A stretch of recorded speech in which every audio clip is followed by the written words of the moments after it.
Hey there, Sharon Horne-Ellstrom here. Welcome to the Let's Grow Annual Challenge, day 348. I'm going to give you a heads up. Today, including today, and for a total of 9 days, we are going to do an audit of each of the areas that we've covered from the life framework. So, for example, today, we are going to do an audit of our emotional growth. How do we grow? How did it go?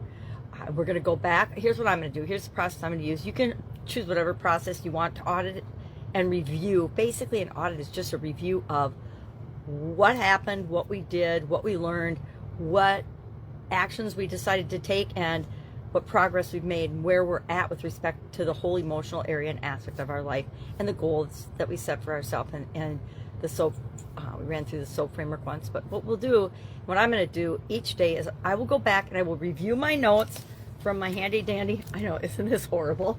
It totally fell apart this year. It's one thing hanging out with my granddaughters does is it wears things out very quickly. Books, especially, for some reason. I have more books in what I call the book hospital than I think they actually have in their bookshelves right now. So I'm going to go back. I'm going to look at all of February. February is the month that we focused on emotions. We talked about a bunch of tools. We ran through the SOAP framework once. We applied our growing process the last 7 days of the month. And that's where we made sure that we set the framework for the rest of the year with respect to our emotional growth and well-being and health and well-being. So I'm going to go back. I'm going to review that. I'm going to pull out and, well, I'm going to check status. Where am I at compared to what I said I was going to do? Have I made progress? Have I actually done the things I said I was going to do with respect to my emotional growth?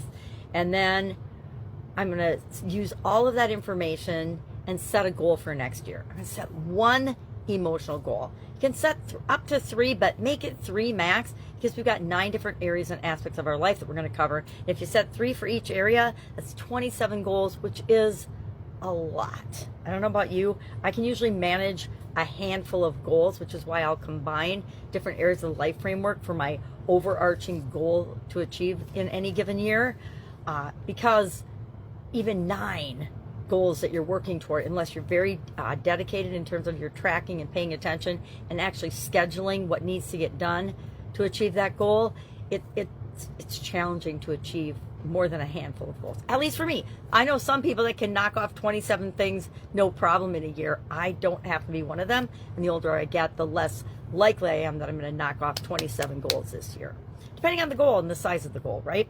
So today, emotional review, status, progress, and then review especially and think about how your emotional growth has impacted the different areas of the life framework.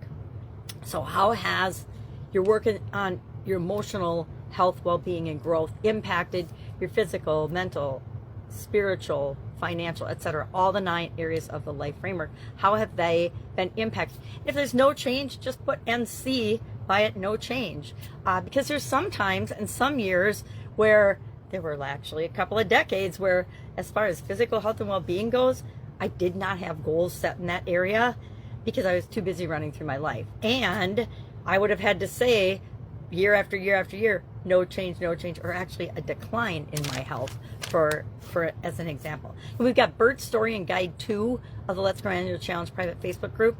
And I'm going to use Bert for all 9 days, and we're going to go through how he deals with each of these different areas and aspects, or dealt with, and is going to continue to deal with, and set his goals for next year. So you actually have somebody that you can learn from and model besides me. I haven't done it yet. I'm doing it right along with you, but my process: go back, review the month, look at things I put in place and the status, the results of those, lessons learned, big aha moments. I can already think of a couple of those right now they're very, very powerful for me personally. And then I'm going to set next year's goal.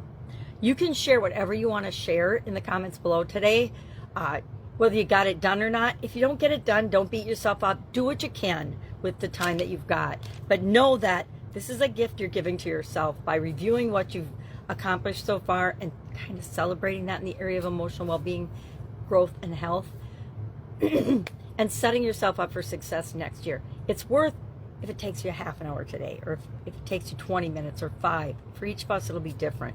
I've done this so many times to do an audit of an area and aspect of my life, to go back and review my notes, I can probably knock it out in 15 minutes. And that will set me up for what is my goal going to be next year, because I set a goal every year for each of these 9 areas and aspects of my life. And I actually invite you to do the same. Make sure that you're always working toward becoming the person that you want to be, the vision of what you want.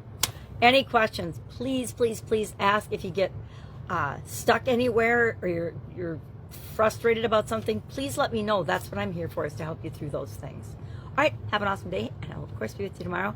We're going to jump into the next light framework area, and yep, we're going to do the same thing for the next 9 days. Review, progress, lessons learned, goals for next year. All right, have an awesome day, and I'll, of course, be with you tomorrow.